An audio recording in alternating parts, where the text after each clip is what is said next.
Again, we hope to see you out at the events throughout the week, not just on our official tournament playing days, but hopefully you'll be a part of all of the events that lead up to the tournament rounds. About a year ago, I stood here and told you a story how Darren Robinson and I were able to find out that there was a spot open on the tour because the location in Amelia Island had backed out and had canceled.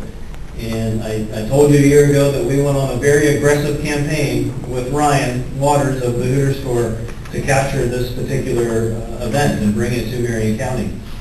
Ryan may have gotten very tired of us during that time as we were really bombarding him and wanted it bad, but it was because we had created this vision of creating a tradition with this event and bringing it back year in and year out for not only the club here, for not only Marion County, but for what we're trying to accomplish at the Visitors and Convention Bureau in the sport of golf and really in golf business.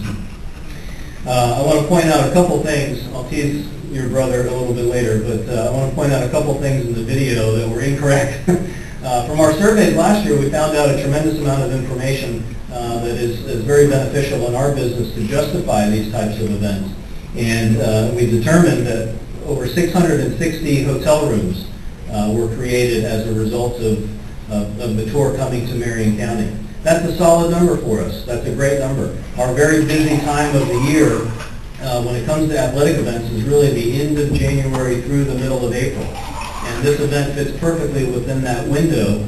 And we slow down a little bit in the summer. We pick back up again. We see a lot of business off of University of Florida football activity and some other events that we host in the fall. And then we slow down again when we get into the late November and December months.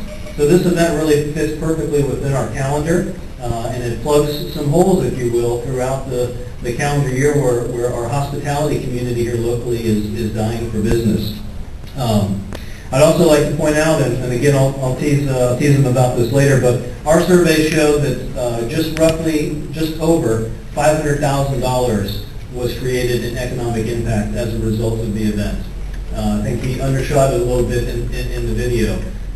That's a significant amount of money, and many of you have heard me say this from time to time over other press conferences and other talks, but that is $500,000 that was spent here locally that would not have ordinarily been spent if it wasn't for the event coming to town.